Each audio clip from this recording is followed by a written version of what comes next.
नमस्कार, मी प्रियांका पालकर आणि आज आपल्या पॉडकास्टचे गेस्ट आहेत राष्ट्रवादी काँग्रेस पार्टीचे प्रदेश सरचिटणीस रवींद्र पाटील सर. नमस्कार सर. नमस्कार. द फ्रीडम कॉलम मध्ये तुमचं मनापासून स्वागत.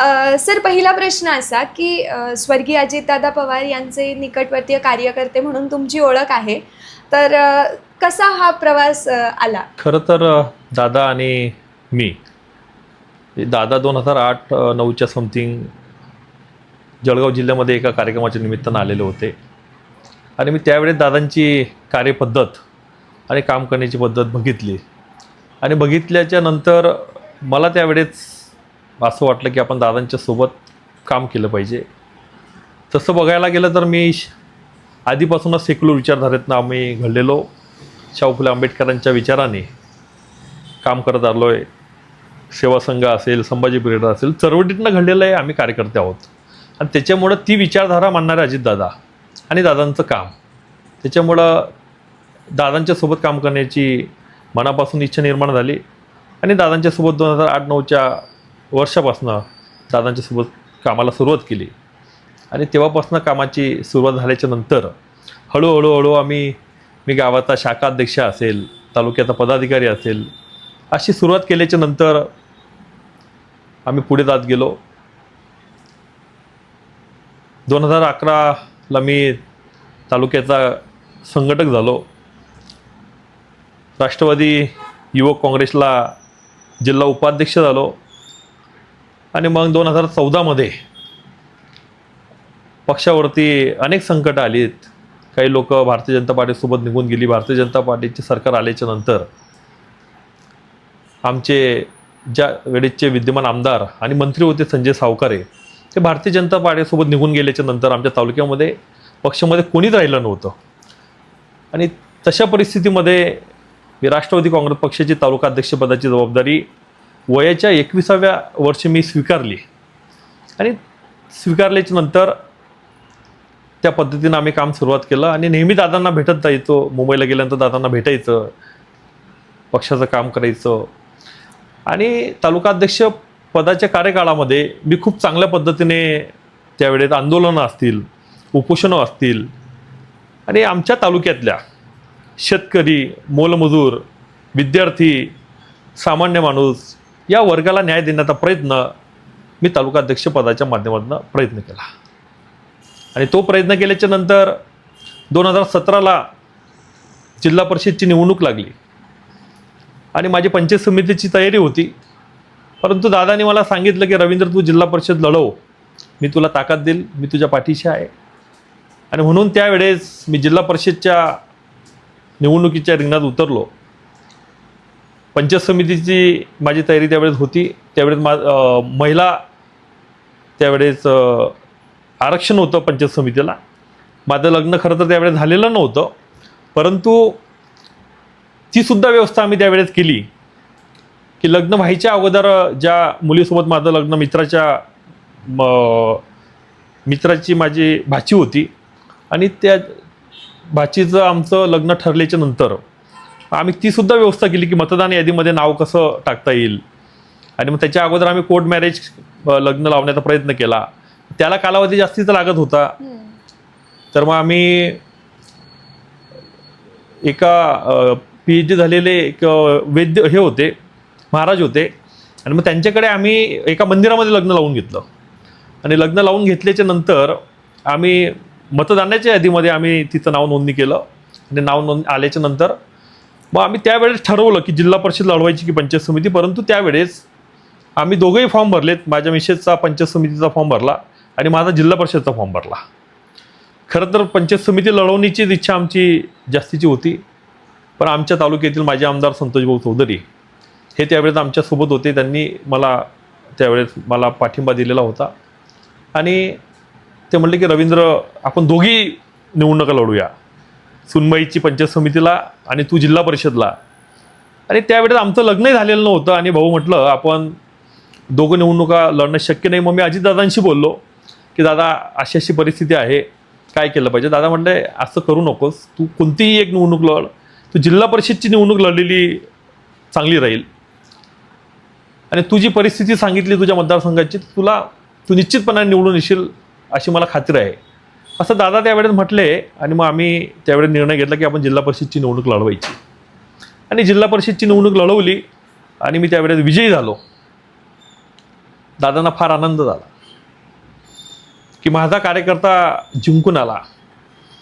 खरं तर दादांना सामान्य कुटुंबातल्या कार्यकर्त्याला ताकद देण्याची फार आधीपासून एक ती आवडच होती आणि दादा खूप चांगल्या पद्धतीने ताकद सामान्य कुटुंबातल्या कार्यकर्त्याला देण्याचा प्रयत्न करायचे. आणि एखादी कार्यकर्ता पदाधिकारी त्यांचा लोकप्रतिनिधी म्हणजे निवडणूक जिंकून जर आला तर त्यांना एक वेगळा आनंद व्हायचा. हे मी दादांचं त्यावेळेस बघितलं. निवडून आल्याच्या नंतर मला दादांनी त्यावेळेस मी भेटायला गेलो की दादा मी जिल्हा परिषद जिंकून आला. अरे बा मी तुझी बातमी बघितली आणि मला खूप आनंद झाला. रवींद्र तुला शुभेच्छा पुढील कार्यकाळासाठी. आणि खूप ताकद देण्याचा प्रयत्न अजितदादांनी त्यावेळेस मला केला. आणि तेव्हापासून संबंध दादांचा 2007-08 पासून आमचा आलेला. आणि दादांसारखा नेता आणि आमच्यासारखी कार्यकर्ती म्हणजे दादांसारखा नेता आमच्यासारख्याला लाभणं खरं तर आम्ही भाग्य समजतो. कारण दादांनी वडिलाप्रमाणे प्रेम आम्हाला दिलंय. दादा खूप जीव लावायचे. खरं तर राजकारणामध्ये आम्ही खूप कमी लोक असे बघितलेत की राजकारण म्हणजे राजकारणासारखे लोक असतात, परंतु पारिवारिक एखाद्याला आपण मुलासारखं मानायचं, परिवारासारखं प्रेम द्यायचं, मुलासारखं प्रेम द्यायचं आणि एक वेगळी अटॅचमेंट आमची दादांसोबत होती. आणि दादा खूप चांगल्या पद्धतीने ताकद आम्हाला देत होते. मी जिल्हा परिषद निवडून आल्याच्या नंतर दादांनी मतदारसंघाच्या विकासासाठी खूप चांगल्या पद्धतीचा भरीव निधी मला दिला. आता मी ते सांगायला नको, पण मी राष्ट्रवादी युवकचा जिल्हाध्यक्ष व्हावं ही सुद्धा दादांची इच्छा होती. दादांच्या त्यावेळेस कानावरती गेलं की आपण जिल्ह्यामध्ये जिल्हाध्यक्ष युवक आपल्याला बदलवायचं आहे. आणि दादांच्या कानावरती माझं नाव गेल्याच्या नंतर दादांनी लगेच आमचे त्यावेळेसचे विद्यमान अध्यक्ष महबूबाई शेख होते प्रदेशाध्यक्ष, त्यांना फोन केला आणि आपण रवींद्र नाना हा जिल्हा परिषदचा सदस्य आहे, चांगला कार्यकर्ता आहे, होतकुर कार्यकर्ता आहे असं दादांनी माझ्यासमोर महबूबाईंना सांगितलं. आणि त्याला आपल्याला जळगाव जिल्ह्याचा अध्यक्ष करायचा आहे आणि तू त्याला पत्र दे अशा पद्धतीच्या सूचना आणि दादांनी महबूबाईंना दिल्यात. आणि त्यावेळेस मी जिल्ह्याचा अध्यक्ष झालो. जिल्ह्याचा अध्यक्ष झाल्याच्या नंतर त्यावेळेस विरोधी पक्षामध्ये राष्ट्रवादी काँग्रेस पक्ष होता आणि विरोधी पक्षामध्ये असताना आम्ही त्यावेळेस खूप चांगल्या पद्धतीनं जळगाव जिल्ह्यामध्ये काम करण्याचा प्रयत्न केला. आता आदरणीय पवारसाहेब असतील, पवारसाहेब आमचे त्यावेळेस आमचं आदराचं स्थान होतं आणि आदरणीय दादा आमचे मार्गदर्शक आणि आमचे सर्व होते. खरं तर राष्ट्रवादी काँग्रेस पक्षामध्ये कार्यकर्त्याला ताकद आणि बळ देण्याचं काम आदरणीय दादांनीच केलं आहे. जिल्हाध्यक्ष आल्याच्या नंतर आम्ही जिल्ह्याच्या कानाकोपऱ्यात फिरण्याचा प्रयत्न केला. प्रत्येक तालुक्याला संघटना बांधण्याचं काम केलं, संघटना वाढवण्याचं काम केलं. त्यातल्या त्यात आंदोलनं असतील, उपोषणं असतील. आणि आपण फक्त आंदोलन, उपोषणं आणि संघटना यावर मर्यादित न राहता आपण राष्ट्रवादी काँग्रेस पक्षामध्ये आपल्याकडं दादांसारखा नेता आहे, ताकदीचा नेता आहे, आपल्याला एवढा मोठा आधारवळ आपल्याला मिळाला आहे. आणि म्हणून आपण काम किती चांगलं केलं पाहिजे हा चंग मी त्यावेळेस बांधला.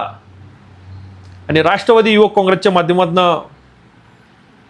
जिल्हा परिषदच्या सभागृहामध्ये अधिकाधिक सदस्य आपले असावेत, पंचायत समितीच्या सभागृहामध्ये सदस्य असावेत, ग्रामपंचायतचे सरपंच आपले असावेत. अशा पद्धतीचं काम आम्ही सुरुवात केलं आणि त्या पद्धतीची बांधणी संपूर्ण जळगाव जिल्ह्यामध्ये मी आणि माझ्या सहकाऱ्यांनी त्यावेळेस केला. खरं तर माझा एक जवळचा मित्र म्हणजे रावेर पंचायत समितीला सदस्य होता दीपक पाटील, तो माझ्यासोबत राष्ट्रवादी युवकला कार्याध्यक्ष होता. आणि त्यावेळेस सचिन पाटील, तो आता माजी सभापती आहे रावेर बाजार समितीला.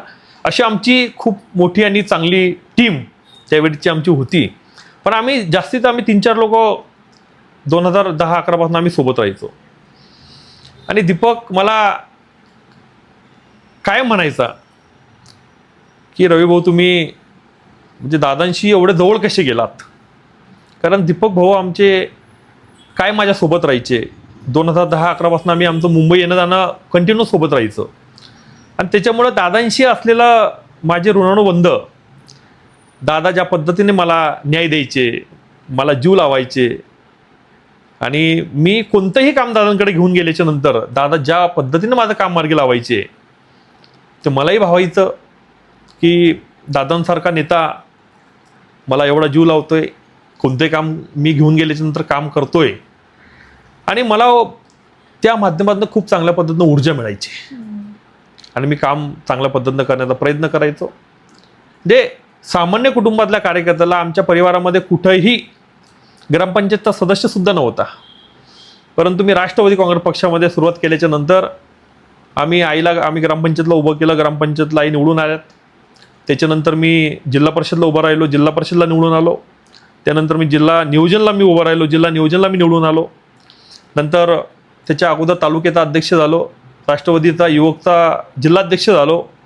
नंतर दादा आम्ही भारतीय जनता पार्टीसोबत जाण्याचा म्हणजे NDA सोबत जाण्याचा निर्णय दादांनी ज्यावेळेस घेतला त्यावेळेस मी दादांच्या सोबत गेलो आणि त्यावेळेस जिल्हाध्यक्षाची जबाबदारी मला मिळाली. परंतु काही कारणामुळं त्यावेळेस ती जबाबदारी मला त्या जबाबदारीवरून थांबवून ती जबाबदारी दुसऱ्या व्यक्तीला देण्यात आली आणि मला राज्याच्या सरचिटणीसपदी त्यावेळेस जबाबदारी मिळाली. आणि अशा पद्धतीनं दादांचं आणि आमचं काम पुढं दादांचे खूप चांगल्या पद्धतीनं ताकदीनं दादांनी ताकद देण्याचं काम आम्हाला केलं आहे. आणि असा नेता मला असं वाटतं कदापि होणे शक्य नाही. सर, दादांचा स्वभाव तर अवघ्या महाराष्ट्राला माहिती आहे. आणि तुम्ही म्हणालात की 2008मध्ये तुमची आणि दादांची पहिली भेट झाली. म्हणजे तुम्ही वयाच्या 20-21व्या वर्षीच राजकारणात आलात आणि तुमच्यासारखे एकनिष्ठ नेते बघायला फार कमी मिळतं. कारण तुम्ही जशी सुरुवात केली आहे आजही एकनिष्ठ आहात तुमच्या पदासोबत किंवा पक्षासोबत. तर आम्हाला खरंच मनापासून ऐकायला आवडेल की तुमची आणि दादांची पहिली भेट, पहिला संवाद कसा होता. 2009च्या समथिंग दादा जळगाव जिल्ह्यात एका कार्यक्रमाच्या निमित्तानं आलेले होते आणि मी कार्यक्रमाला गेलो. कार्यक्रमाला गेल्याच्या नंतर दादांकडे फार गोंधळ होता, गर्दी होती आणि कार्यकर्त्यांची काही निवेदन दादा स्वीकारत होते. आणि दादांचा त्यावेळेस काही कार्यकर्त्यांना म्हणजे एखादी कार्यकर्ता काम घेऊन गेल्यानंतर की बाबा हे होईल, हे होणार नाही, अशा पद्धतीचं दादांचं मी त्यावेळेस ते बघितलं. आणि मी म्हटलं आपण पण दादांशी भेट घेतली पाहिजे. मी दादांशी बोललो की दादा ते असं आमच्याकडे ते अपूर्ण आहे, ते झालं पाहिजे. हो रे बाबा, तू ये मुंबईला, ते तुझं पत्र काय असेल ते घेऊन ये आणि आपण बघू काय करता येईल, तर काही अडचण नाही. आणि मला ते बघितलं, म्हटलं दादांशी आपण पहिल्यांदा बोललो आणि दादा म्हटलं मुंबईला ये. तर मला ते भावलं की आपण दादांशी पहिल्यांदा बोलल्याच्या नंतर दादा किती रिस्पेक्टेड आपल्याला बोलले. आणि एवढा मोठा नेता आपल्याशी असं बोलल्याच्या नंतर मला दादांसोबत काम करायला आवडेल असं मला त्यावेळेस वाटलं. सर, आणि तेव्हा जेव्हा पहिल्यांदा दादा तुम्हाला म्हणाले मुंबईला ये आणि तुम्हाला असं वाटलं की नाही, म्हणजे एक नेता म्हणून ते तुम्हाला सगळ्यात जास्त प्रिय झाले त्या क्षणी, आणि मग तुम्ही मुंबईला गेलात, तो अनुभव कसा होता. मी आमच्या तालुक्यातला एक विषय होता आणि तो विषय मी घेऊन दादांकडे गेलो. दादांना मी निवेदन दिलं आणि दादांना ते पत्र दिल्याच्या नंतर दादा म्हटले की बाबा ठीक आहे, आपण हे तुमच्या विधानसभा आमदारांचा प्रश्न विधानसभेतला विषय येतो, त्याच्यामुळे आपण संजय सावकर तुमचे त्या ठिकाणचे आहे, आपण त्यांच्याशी बोलून ते मार्ग आपण लावूया, अशा पद्धतीचं उत्तर दादांनी त्यावेळी दिल्याच्या नंतर म्हटलं दादांनी आपलं डायरेक्ट काम मार्गी लावलं बरं का. आणि त्याच्यामुळे मला दादांशी तेव्हापासून माझा संबंध आला. सर, जसं की तुम्ही म्हणालात वडिलांसारखा हात धरून दादा तुम्हाला इथपर्यंत घेऊन आले होते आणि अचानक एक दिवशी आपल्याला कळालं की दादांचा अपघात म्हणा किंवा मग घातपात हे सगळं झालं आहे. आणि त्यावेळी काय सिच्युएशन होती तुमची. खरं तर माझे वडील 2004ला वारलेत आणि मी पक्षामध्ये जेव्हापासनं काम करतोय तेव्हापासनं म्हणजे दादांची अटॅचमेंट आल्याच्या नंतर वडिलांची उणीवच भासली नाही. म्हणजे अशा पद्धतीचं दादांनी जीव लावला आहे, अशा पद्धतीचं प्रेम केलं आहे. आणि ज्या वेळेस दादांचा असा ॲक्सिडेंट झाला असं ज्यावेळेस कळालं, मी त्यावेळेस माझ्या तालुक्यामध्ये साक्री गावामध्ये एक घटना घडलेली होती. आणि घटना घडलेली होती आणि तिथं अंत्ययात्रेमध्ये मी होतो. आणि मोबाईल मला माहिती मिळाली की घरच्यांचा फोन झाला की दादांचं काहीतरी प्लेनचं क्रॅश झालं आहे आणि दादांची तब्येत सिरियस आहे अशी माहिती मिळाल्यानंतर मी थोडं थक्क झालो आहे की नेमकं ठीक आहे, ॲक्सिडेंट होऊ शकतो, काहीतरी दादांना लागला असेल किंवा दादा हॉस्पिटलला गेले असेल तर बरं होईल, काही प्रॉब्लेम नाही. मी थोडं थांबून गेलो.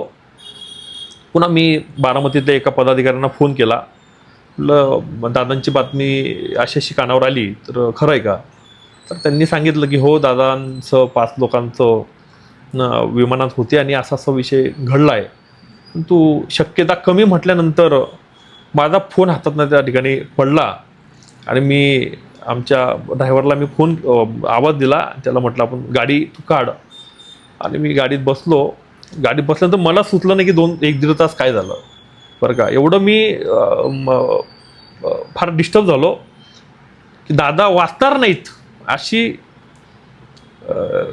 गोष्ट जेव्हा कानावरती आली त्यावेळेस खरं तर थक्क झालो आहे. आणि आपल्या या जगामध्ये काहीच राहिलं नाही, कोणीच राहिलं नाही, अशा पद्धतीची भावना त्यावेळेस मनामध्ये आली. सर, त्यावेळी संपूर्ण महाराष्ट्रालाच धक्का बसला होता आणि सामान्य व्यक्तीसुद्धा टी व्ही बघताना अक्षरशः रडत होत्या. म्हणजे एक आजींचा व्हिडिओसुद्धा व्हायरल झाला होता. प्रत्येकावरती म्हणजे अशी वेळ आली होती की आता सगळंच संपलं आहे की काय राजकारणातलं. कारण अजितदादा हे लोकांचे आवडते नेते होते आणि अजितदादांनी प्रत्येक सामान्य माणसं जवळ गेले प्रत्येकाचे प्रॉब्लेम सॉल्व्ह केले. तर तुमच्या आयुष्यातला दादांसोबतचा असा एखादा किस्सा जो तुम्ही कधीच विसरणार नाही? मी 2023 मध्ये एक उपोषण घेतलेलं होतं. मी राष्ट्रवादी युवकचा जिल्हाध्यक्ष होतो आणि जिल्हा परिषदला मी सदस्य होतो. आमची टर्म संपलेली होती. परंतु मी लोकसभेची उमेदवारी म्हणजे दादांना मी कानावर घातलेलं होतं की दादा, मला लोकसभा लढवण्याची माझी इच्छा आहे, रावेर लोकसभा. दादा म्हटला ती शक्य होईल का? तर ते म्हटले तू त्या पद्धतीनं काम कर, आपण बघू. व त्या माध्यमातून मी एक उपोषण लावलं होतं की आमच्या जळगाव जिल्ह्यामध्ये म्हणजे खानदेश असेल किंवा विदर्भ असेल, कापूस उत्पादक शेतकरी फार मोठ्या प्रमाणात आहे आणि कापूस उत्पादक शेतकऱ्याला त्यांच्या कापसाला चांगला भाव मिळावा म्हणून मी जिल्हाधिकारी कार्यालयाच्या समोर उपोषण त्यावेळेस लावलेलं होतं. आणि त्यावेळेस दादांना ते माहिती मिळाली की रवींद्र उपोषणाला बसला आहे, आमरण उपोषण रवींद्रचं चाललं आहे आणि आपण त्या ठिकाणी गेलं पाहिजे. दादा माझ्या उपोषणाच्या ठिकाणी रात्री 10:30 वाजेला आले होते. 10:30 वाजेला उपोषणाच्या ठिकाणी मला माहिती नाही की दादा येत आहे किंवा दादा येणार आहे. परंतु 10 मिनटापूर्वी 15 मिनटापूर्वी मला माहिती मिळाली आणि तिथं थोडं आता 10:30च्या वेळेस सर्व फार काही हे नव्हतं आणि दादा आलेत. दादा म्हटले तू काय रवींद्र 5 दिवस झाले उपोषण करतोय आणि आता तू थांबलं पाहिजे, आपण उपोषण स्थगित केलं पाहिजे, अशी विनंती दादाने मला त्यावेळेस केली. पण मी दादांना म्हटलं दादा नाही. दादा त्यावेळी विरोधी पक्षनेते होते. सरकार त्यावेळेस भारतीय जनता पार्टीचं सरकार होतं आणि दादा मला म्हटले की दादांनी मला CMशी बोलणं करून दिलं, डेप्युटी CMशी त्या टायमाला बोलणं करून दिलं आणि त्यांनी सांगितलं की आपण त्यांचा मार्ग लावूया, तुम्ही मुंबईत या, आपण मुंबईमध्ये मीटिंग घेऊ आणि त्या कापसाच्या संदर्भात आपण चांगला निर्णय घेऊ, असं त्यावेळेस मला CM आणि DCM दोघांनी सांगितलं. आणि दादा म्हटले तू आता उपोषण सोड आणि परवाच्याला मुंबईला ये. मी दादांना नाही म्हटलो, दादा मी आज उपोषण सोडत नाही, तुम्ही मुंबईला गेल्याच्या नंतर बैठक घ्या आणि काहीतरी याच्यामध्ये तोडगा काढा. शेतकरी फार अडचणीत आहे आणि शेतकऱ्यांच्या पाठीशी आपण उभं राहिलं पाहिजे. दादा म्हटले हो ना बाबा, मी तेच सांगितलं ना तुला तेच सांगतोय की तू उपोषण सोड, मुंबईला ये आणि आपण तोडगा काढू. तुला मी सांगतोय ना, दादा चिडले फार माझ्यावरती. आणि दादा मला कानात म्हटले की तुला शेवट सांगतो, बदमाशा, तू जर उपोषण नाही सोडलं तर तू लक्षात ठेव. म्हणजे एवढं आपुलकीनं दादा तेवढं माझ्याशी बोलले. मी फार हँग झालो की आता आपण काय बोलायचं दादांसोबत. मग मी सांगितलं की दादा ठीक आहे, मला तुमच्यावर विश्वास आहे, मी उपोषण सोडतो, परंतु काहीतरी आपल्याला तोडगा निघाला पाहिजे. म्हणजे अशा पद्धतीचं काम दादांचं होतं की दादा एखाद्या कार्यकर्त्याला किती ताकद द्यायची, बळ द्यायची. एखाद्या कार्यकर्त्याला तो उपोषणाला बसलाय म्हणून रात्री 10:30 वाजेला अजितदादा माझ्यासाठी जळगावला आलेत आणि माझं उपोषण सोडवलं. उपोषण सोडवल्याच्या नंतर मला मुंबईत भेटल्याच्या नंतर ह्या बऱ्याचशा गोष्टी अशा झाल्यात, पुढे गेल्यात. म्हणजे अशा पद्धतीचं काम दादांचं. कार्यकर्ता जपला गेला पाहिजे, कार्यकर्त्याला बळ कसं देता येईल, कार्यकर्त्याला स्टँड कसं करता येईल, आणि आपला कार्यकर्ता हा लढतोय, आपण त्याला ताकद दिली पाहिजे, त्याला बळ दिलं पाहिजे. आणि ते ताकद आणि बळ देण्याचं काम दादा नेहमीच करायचे. सर, जसं की तुम्ही सांगितलं, अवघ्या 5 दिवसातच दादा तुमच्याकडे आले, विचारपूस केली, सगळी चौकशी केली आणि आत्ताच एक 25 दिवसांचं उपोषण झालं. आज दादा असते तर त्यांनी काय भूमिका घेतली असती यावर? हे निश्चित दादांना उपोषणाच्या ठिकाणी आणि दादांना जो प्रश्न दादांकडनं सुटत असेल, अशा पद्धतीचा प्रश्न असेल, म्हणजे दादा विरोधी पक्षात असतील तर दादा त्या पद्धतीने दादांची भूमिका राहायची.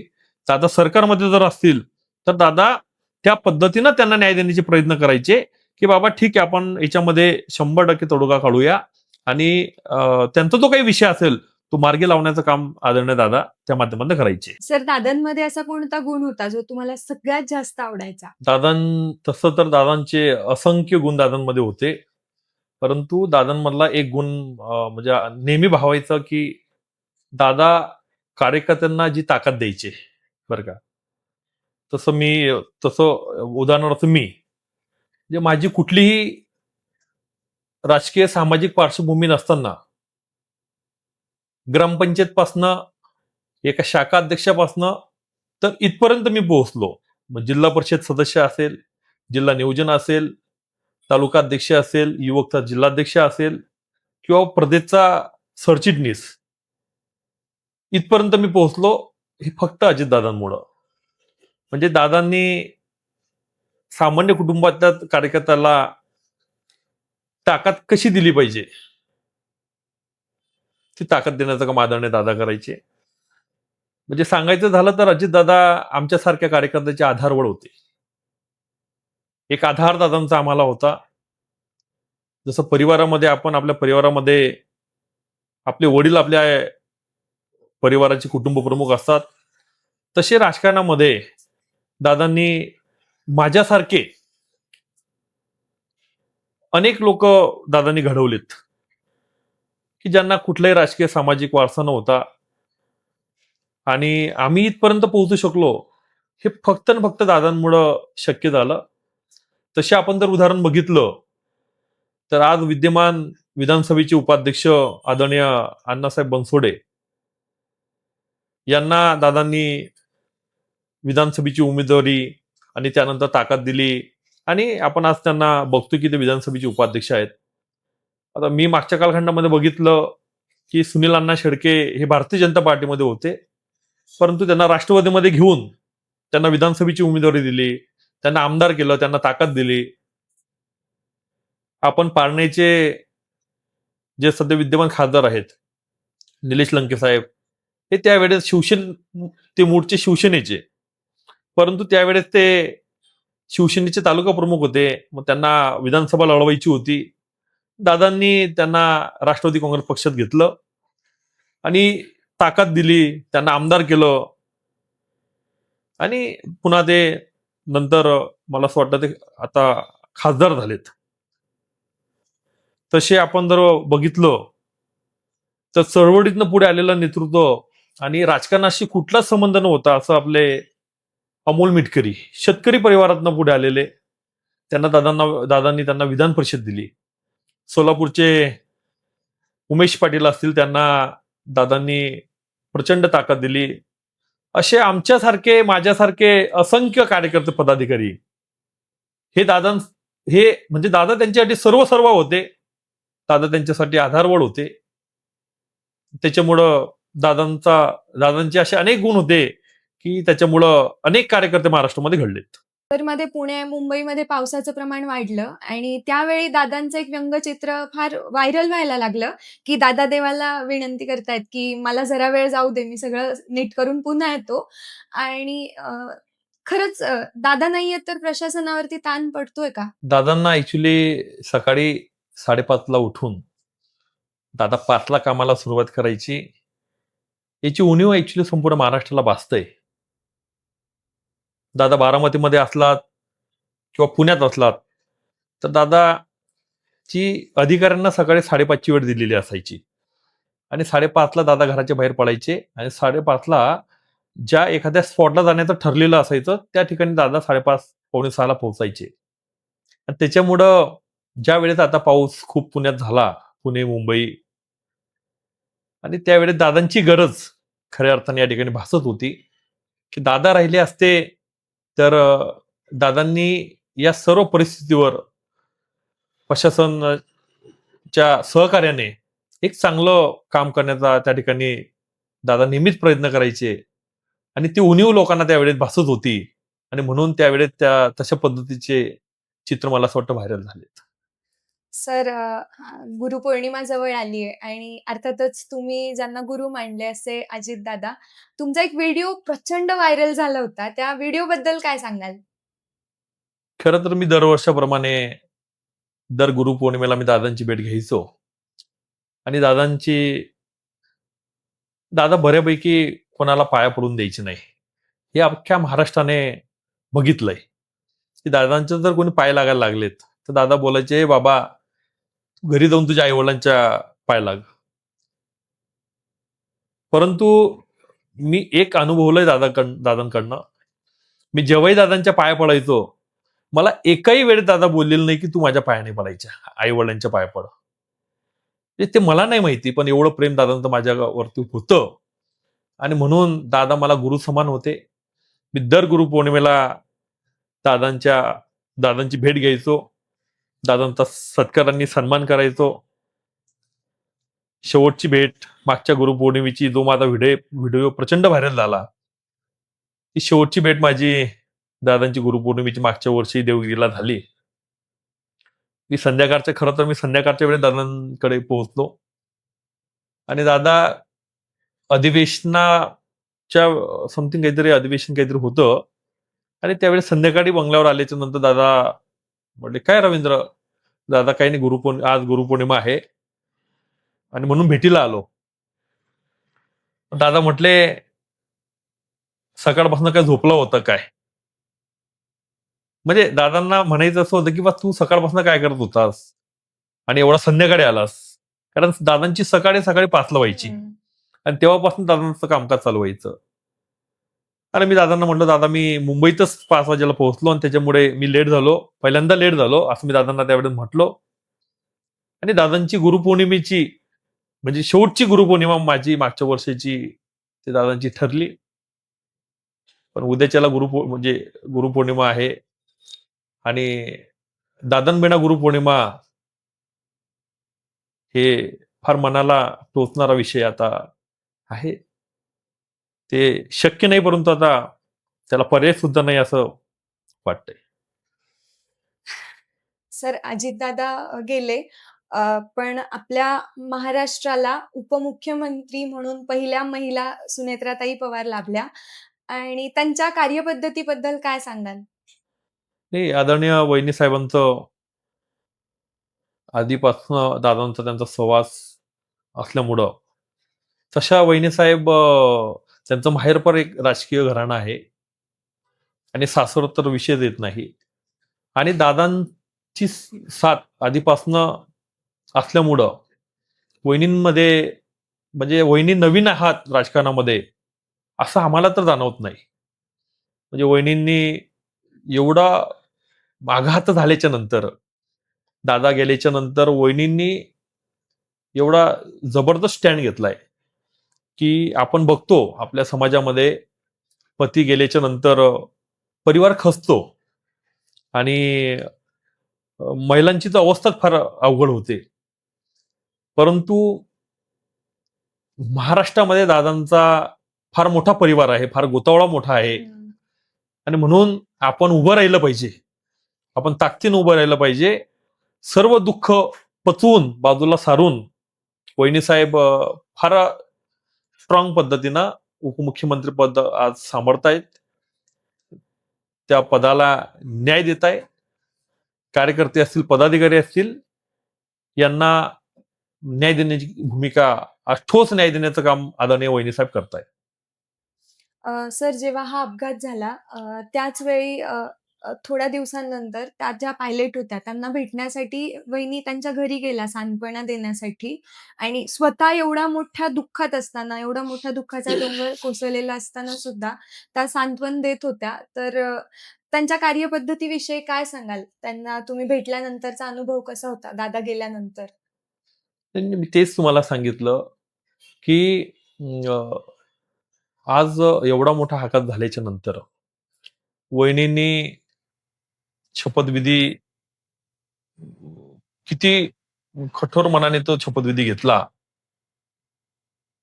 आणि दादांच्या सोबतचे जे त्यांचे एसपीओ होते, म्हणजे जे पोलीस कॉन्स्टेबल विदीप जाधव म्हणून असतील किंवा त्या पायलट ताई असतील, त्यांच्या घरी जाऊन सुद्धा त्यांच्या परिवाराचं सांत्वन करण्याचं काम आदरणीय वहिनी साहेबांनी केलं. म्हणजे त्यांच्यावरती एवढा मोठा दुःखाचा डोंगर असताना सुद्धा वहिनी साहेब स्वतः त्यांच्याकडे गेल्यात. त्यांचं दुःख सावरण्याचा प्रयत्न आदरणीय वहिनी साहेबांनी केलाय. मला असं वाटतं याच्यापेक्षा मोठं मन कोणाचं नसावं. एवढं आपण म्हणजे म्हणतो ग्रामीण भागामध्ये, की फार मोठं त्यांनी धाडस करून ह्या सर्व गोष्टी केल्यात. त्याच्यामुळं आदरणीय वहिनी साहेबांना आम्ही मनापासून सलाम करतो. सर, पार्थ आणि जय पवार तर यांच्याबद्दल तुमचा अनुभव कसा आहे? दादांचा वारसा ते पुढं कसा चालवतील? हे आदरणीय खासदार पार्थदादा आणि युवा नेते आदरणीय जयदादा, दोघही दादांचे शिलेदार. खरं तर दादा गेल्याच्या नंतर दादांनी तसं पाहायला गेलं तर दादांनी म्हणजे मुलांना आधी फार काही पदावर बसवण्याचं काम केलेलं नव्हतं. पार्थदादा पूर्वी लोकसभा निवडणूक लढवलेले होते, पण त्यावेळेस दुर्दैवाने त्यांचा पराभव झाला.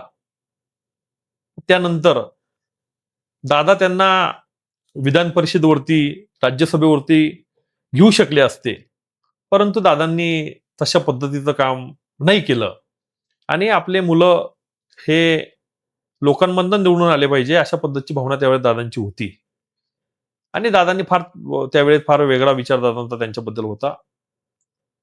परंतु आजची परिस्थिती आपण जर बघितली तर दादा गेल्याच्या नंतर पार्थदादांनी ज्या पद्धतीनं राजकारण हँडल केलंय, मग ते दिल्लीचं राजकारण असेल, संघटनेचं राजकारण असेल, दिल्लीचं राजकारण असेल किंवा वेगवेगळ्या पद्धतीचं जे आज पार्थदादा काम करताय, आपण ते जर बघितलं तर दादांची बरोबरी ऍक्च्युली कोणी करू शकत नाही. परंतु आता आम्हाला त्या पद्धतीचा न्याय देण्याचा प्रयत्न, कार्यकर्त्याला न्याय देण्याचा प्रयत्न आदरणीय पार्थदादाच्या माध्यमातून होतोय. आपण जयदादांचं जर बघितलं तर जयदादा खूप चांगल्या पद्धतीने बारामतीमध्ये ज्या पद्धतीने दादा काम करायचे, तर त्यांच्या खालोखाल जयदादा काम करताय. प्रत्येकाकडे जाण्याचा प्रयत्न असेल, त्या भागातील कार्यकर्त्यांचे जसं दादा जनता दरबार घेऊन प्रश्न सोडवायचे, तसं जयदादा प्रत्येक गुरुवारला जयदादा जनता दरबार घेताय. त्या जनता दरबाराला अक्षरशः 2,500-3,000 लोकांची उपस्थिती जनता दरबाराला असते आणि एवढं 2,500-3,000 लोकांचे प्रश्न सोडवण्याचे काम आदरणीय जयदादा बारामतीला करताय. पुणे जिल्ह्याची बऱ्यापैकी जबाबदारी जयदादांकडे आहे आणि खूप चांगलं पद्धतीनं काम पार्थदादांनी जयदादा महाराष्ट्राच्या राजकारणात आणि राष्ट्रवादी काँग्रेस पक्षामध्ये करताय. सर, राष्ट्रवादी युवकचे जळगाव जिल्हाध्यक्ष म्हणून तुमची निवड झाली होती, तर त्याचं संघटन कार्य तुम्ही कसं पार पाडलं? मी जिल्हा परिषद सदस्य झाल्याच्या नंतर एका वर्षाने राष्ट्रवादी युवकचा जिल्हाध्यक्ष झालो आणि जिल्हाध्यक्ष झाल्याच्या नंतर प्रत्येक तालुक्यामध्ये संघटना बळकटीचं काम असेल, प्रत्येक तालुक्यातून आपण कशा पद्धतीने आपण निवडणुकीच्या समोर आपल्या पदाधिकाऱ्यांना नेऊ शकतो आणि चांगला रिझल्ट आपल्याला कसा मिळवून देता येईल, तो प्रयत्न त्यावेळेस राष्ट्रवादी युवक काँग्रेसचा मी जिल्हाध्यक्ष असताना मी केलं. सर, तुमचं प्रदेशाध्यक्ष व्हावं असं एक स्वप्न होतं, तर त्याबद्दल काय सांगाल?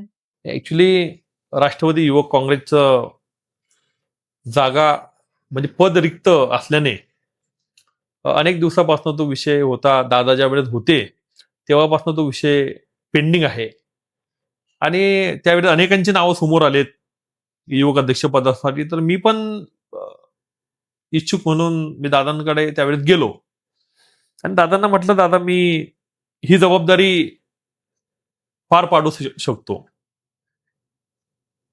दादा म्हटले, तुझं वय किती? मी दादांना सांगितलं 35. पण 35? म्हटलं हो. कसलं 35 वय म्हटले तुझं? मी खिशातनं माझं एक आय कार्ड काढलं, लायसन, आणि दादांच्या हातात दिलं. दादांनी बघितल्याच्या नंतर दादा म्हटले, होय जुलैचा जन्म आहे तुझा? म्हटलं होय दादा. म्हटले जुलै महिन्यामध्ये जन्माला आलेले भाग्यवान असतात. मग दादा त्यावेळेस मला म्हटले की देवेंद्रजी, मी, पंकजा आणि तू, म्हणजे असं गमतीने त्यावेळेस मला म्हटले आणि दादांनी माझं आय कार्ड माझ्या हातात दिलं. मग ठीक आहे, आपण विचार करू. आणि तेव्हापासून तो विषय सुरुवात झाली. परंतु मला युवक अध्यक्ष व्हायला आवडत होतं, कारण संघटनेमध्ये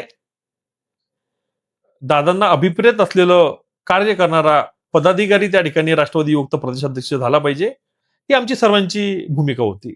सर, रावेर लोकसभा मतदारसंघातून तुम्हाला शरदचंद्रजी पवार गटाकडून ऑफर आली होती, तर त्याबद्दल सविस्तर सांगा.